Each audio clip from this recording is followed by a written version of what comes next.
Testing 1, 2, 1, 2. Power on. Board functioning at 100%. Microphone detected. Storage accessible and ready to receive content. 3, 2, 1. Welcome to Spectrum Talks.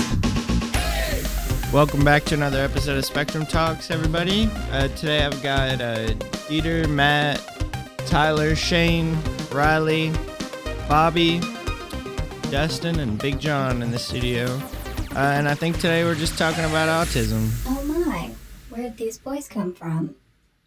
We've got a lot of research that we've done today. We've been researching the topic, trying to find a little bit of the early out history of it. Yeah. I think it was 1911.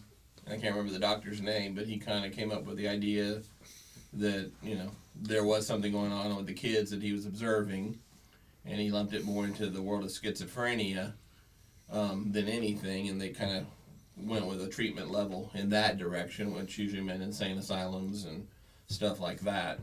But it looked more like in the 60s, it kind of started getting a new definition as more of a learning disorder. They definitely knew that it was a spectrum. They didn't discover high functioning until 1949, because I read one article was talking about how high functioning people with autism, it's a spectrum, but high functioning autism is sort of. And that's more like Asperger's, right? Autism. I saw several articles that lumped Asperger's with autism. Autism comes out more like in boys and girls. Yeah, it's generally associated with kids initially. No, more like with boys and girls. Oh, you think it's more of a guy thing than a girl thing? Yeah. Strangely, you're kind of correct on that assumption, because someone actually did tell me that there's more guys with autism than there are girls. Yes. Due to the fact that it's more rare in girls than guys, apparently. Yeah. Well, part of my research. Well, a thing that should be said about what you had said with it being redefined in like the 40s or 60s. 1949. High function. The redefining was a completely different reasoning than the original definition for autism. They had very different reasonings for what the meaning of autism was. Correct. Yeah, it was a radical departure from the original thought process. That's one reason why you don't see hardly any girls there, because they don't have really. There's not that many girls with autism. Right. So we'll have to. I didn't do research on that, but let's do that. Let's look and see what the relationship is between guys versus girls. Yeah. Part of the research I did, I had seen somewhere. I might not be right, but I want to say it's a 1-to-5 ratio of guys to girls with autism. Okay. For every 5 boys, there's 1 girl. Okay. Now, I think that was don't quote me, but I think that was the CDC in 2014. Okay, so we got 8 guys in here, but I'm married, so that gives 7 guys. That means 1 girl. I think she's in trouble. Y'all have to fight it out. Oh God! Dieter! How would that go? I think we should have a TV show called Spectrum Fights. That's a good one. We'll give y'all like axes and Oh God! Last man standing gets a date. Yay! Oh God! Yeah! Clearly, Matt's excited. For blood! I think Big John would win. He would gas everybody. Oh, snap! Shots fired! That was cold right there. No, I wouldn't be. I would stay outside. I think That's my best chance of survival. I think everyone. Hold your breath, man. That's all you gotta do. I think all your kids and your cousins could be autistic. Yeah, I mean it. No, I'll just raid a It Military happens. surplus and One wear in a gas 5,000 mask. people, apparently. So, It's not a genetic thing though, except for birth conditions. yeah, I mean, I don't know yet. I'm still doing the research, but yeah, I'm sure it has more to do with our Earth, like chemicals in the water. Not Earth, and- birth. You think it's a birth thing? It is mentioned in multiple articles that it is Genetic thing? not genetic, but so much so as a thing to do with birth. So is it Birth hereditary? instincts. It's No, it's not hereditary. It's not passed through genetics. It's just a mutation that happens as you're. Development. Yes, In the it's a fetus. Yes. developmental disability where you're. Right, but is it because of chemicals in the water, or is it because of, I mean- vitamins or lack of vitamins, or, If we knew that, it probably wouldn't be happening. or So, could it just be evolution? They thought that they think that asthma caused one. I had asthma when I was a baby and almost no one. They think that asthma damaged my brain. Okay, so possible lack of oxygen at Yeah. times. Gotcha. Who knows? Yeah, I mean, I thought it goes Investigation. deeper than brain damage, though. I thought it was like you're missing a chromosome, or you have an extra. yeah, I don't know. chromosome. The brain damage is probably just lack of brain development Okay. in certain areas. So, The only thing how that could happen is asphyxiation, death by asphyxiation, which is the term of Asphyxiation. asphyxiation. It's basically dying, suffocating. exactly. Yeah, and Asperger's is autism. It's just the higher end of the spectrum. Yeah, They're not different things. They're the same thing. but see, maybe I do have I don't know. No, I'm saying it doesn't matter. I'm just saying in the clinical definition, the Asperger's is Well, I guess people tend to treat it as two different things when they're not. well, but also you don't need to. You're at one end of the spectrum versus the other, so you treat them differently, anyways. Yeah. Yep. Okay. Moving on. What you got, Shane? You're all quiet over there, staring into Smartest space. man in the room. Currently studying about the I Queen believe Anne's it's War. a neurological disorder, as far as I can tell. Right. Like the brain's just different. Yeah. It's just An autistic person. So. it developed differently and allows for things to be looked at differently. Not good or bad. It's just a different approach. Yeah. All of this talk reminds me of one of the video version of Spectrum Talks called No Edits, No Filter. Right. When we had Dr. Rick Curran on, Right. it literally, this conversation to me almost, and I mean almost mirrors that conversation to a Yeah, T. and I think anytime we talk about autism, it's going to be pretty mirrored. Yeah. Because it's even though it's been discussed since the early 1900s, the new version of discussion is it's not a very wide topic. You know what I'm saying? Well, I look at it this way.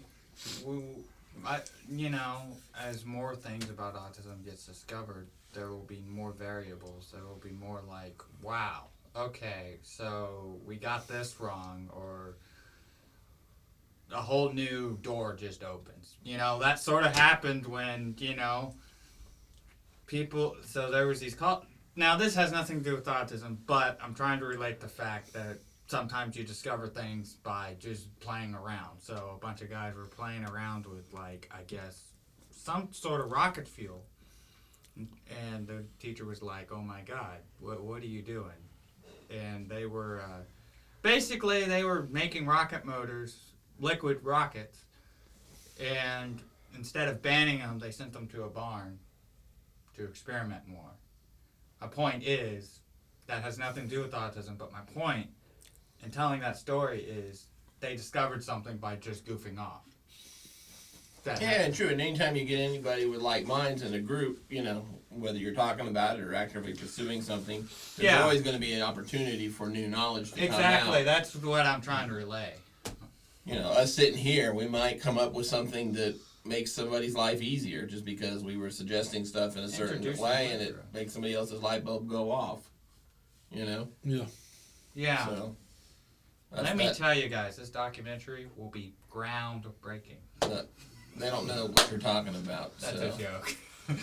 It's a joke, audience. It's a joke. It's and on the Avenue, we're trying to develop a documentary. So it will be groundbreaking. Get it? Well, I don't know about that, but it'll be informational. Yeah. It's almost like when you're born that they don't even know you're autistic until you're diagnosed with it. Yeah, it's a learning disability, so I think a baby, you can't really tell how they're learning or not learning.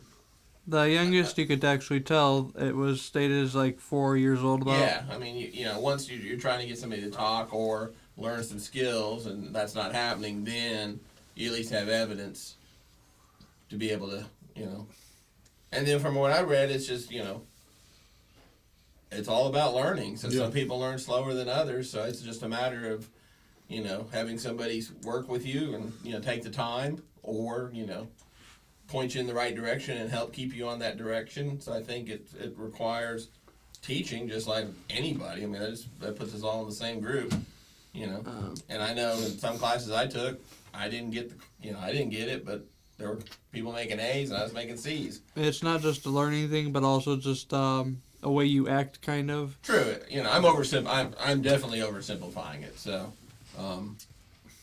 it goes down to social too. Sometimes, people with autism are less social, but is that because? Why would that be? Possibly. Many things. Issue with connecting to others, empathizing with others. Yeah. Seeing emotion on others.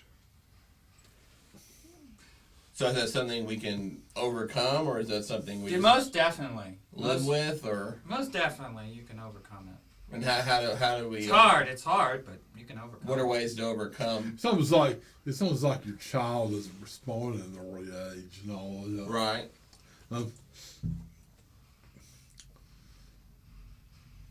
Yeah. So I mean, sometimes we feel like we're getting bullied because we're a little bit different. Yeah.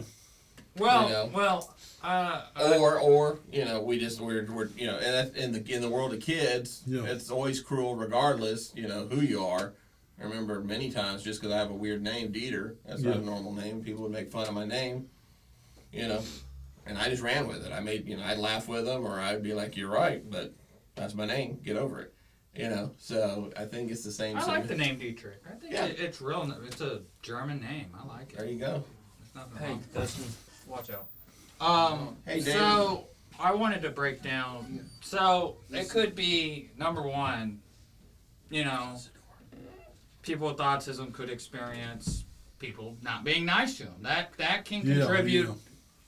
Well, hang on, John. I'm trying to. He's agreeing with you. Yeah. That can contribute to people with autism not wanting to be social, not wanting to put themselves out there. Number two, it could be, I would say it's like just they don't know how to have a conversation. They don't know how to. They don't know how to be confident enough to say what they want to talk about to someone else. It could. And number three is like, I guess.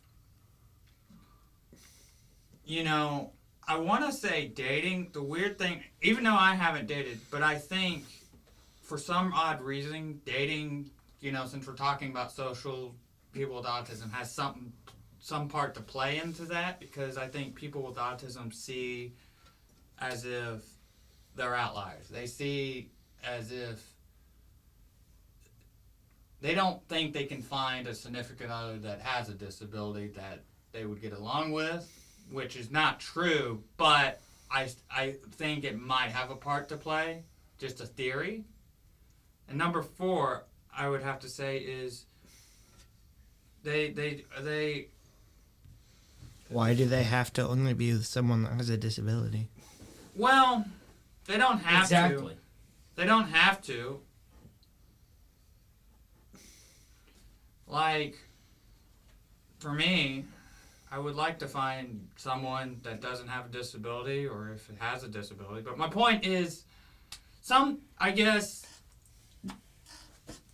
it depends on those variables as well. The fourth thing is sometimes people with autism throw their hands up and say, I can't do it anymore, and just walk backwards, essentially. So sometimes it's a communication issue, Yeah. and they get in their shell because it's hard to communicate.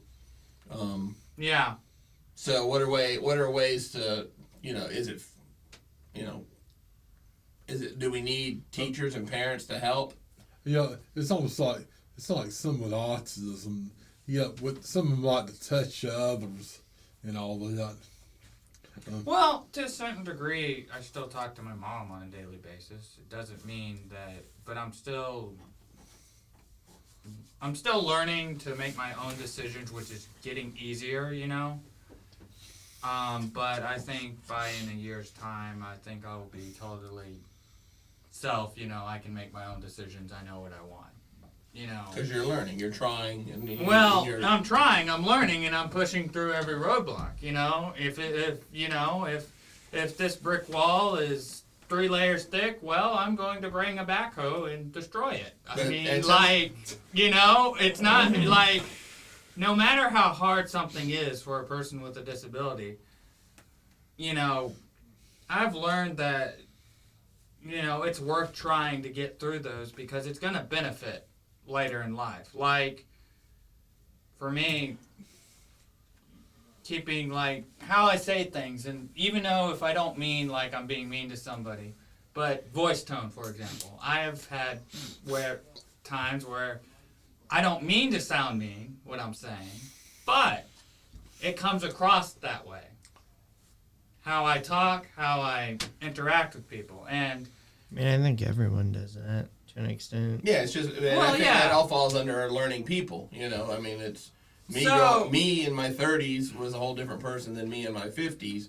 I would not shut up. I was the class clown or the fun person, but part of me was trying to gain everybody's acceptance, and I figured out a way to do that, but over time I was like, dude, you need to just shut up, because there's also a whole other world of people who are more quiet and will respect you more if you, so I've learned when to talk and when not to talk. Right. It's a learning process. It's not something you just pick up one day and know how to be who you are. No. Effectively. And there's no autism in your family, is there? I have no idea. I was adopted. You were? I was. You were? I really don't know my genetic side of life. Is that your? That's not your sister's not your real sister. No, she was adopted too. She was. Yep. Wow. So I was the general's daughter's mistake. Your parents never had kids. No, they just adopted too.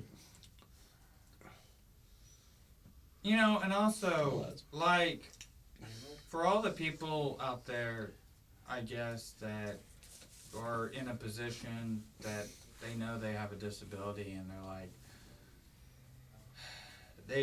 like what you said, they almost think of themselves as because I don't know if every person with autism sometimes have these thoughts, but do they ever think to themselves, why do I have autism, or like this is sort of getting deep, but I think it's important to bring this to light because I think it would,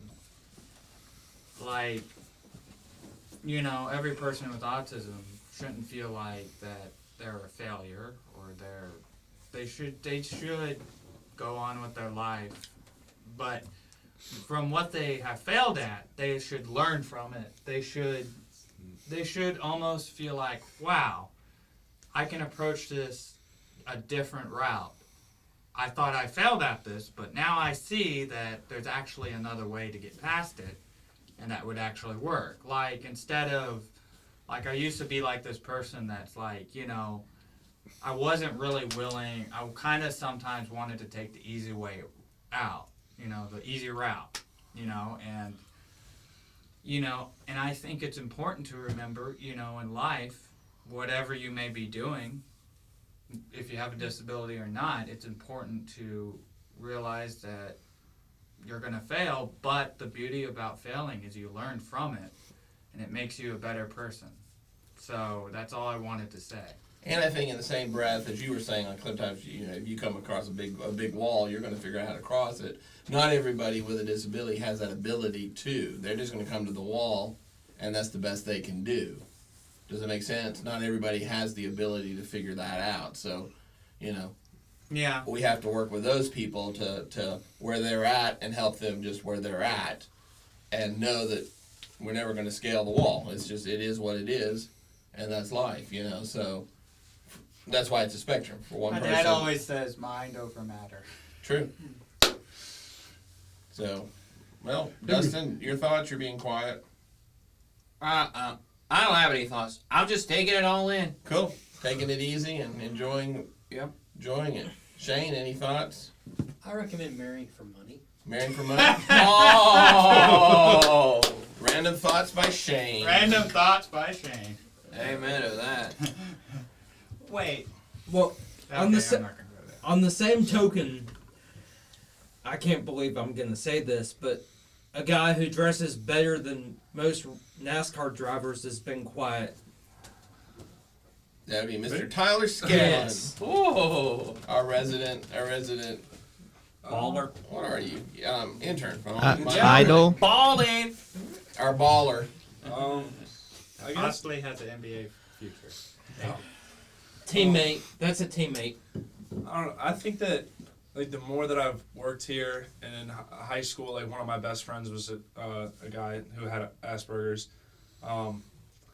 I think that some people are still kind of afraid of autism. Like it's still kind of a scary word. And the more that I've been around people, like the more that I've realized that people with autism and Asperger's they're amongst everyday lives. Like they're people that you interact with, they're people that you walk by in the street, and a lot of times you don't even know it. And there's nothing to be afraid of. Like I think there was when people were, you guys are talking about 40, 50, whatever years ago, it was lumped in with some mental illness diagnosis and Schizophrenia. And they would throw them in, And there's just like, it's just a part of life, and it doesn't have to be this scary thing. It's just people who think a little bit differently. But I mean, I think a little bit differently. We all think it in our own way. So I think that the more that we can kind of normalize it, because it is normal, it happens, it's part of life. The more helpful we can be to each other. Yeah, and I think over time, 10, 15, 20 years ago, we like putting things in boxes, like the cool kids, the jerks, the nerds, and I think over time we're slowly dropping labels and trying to get to just, hey, we're just people, and some people are just all different, and that's okay, and I think it's our duty, whether somebody's a good driver or a bad driver. If we're a good driver, we help the person learn how to be a better driver. And if we're, a mathematician and, we're working with people who don't know math that well, I think once you start gaining knowledge, it's up to you to help pass that knowledge down. And I think that's what makes society great, is when we can actually share our knowledge and uplift other people, and come to where they're at and work with them and raise them up as best as they can, and sometimes it's a futile effort, and then other times it's, not a futile, the people thrive and go on to do great things, but that doesn't discount the person who didn't get it as much. That's just where they're at, and you just have to be okay with that, and they have to be okay with it, and, it just boils down to caring, doesn't it, John? Yeah. Caring is sharing. Caring is sharing. Math doesn't matter. Math doesn't matter. No, That's what's up. Only metaphysics matters. We got calculators, so math doesn't matter. Sometimes you can be in a family that if you be autistic, like your aunt and uncle, don't have anything to do with it because you're different.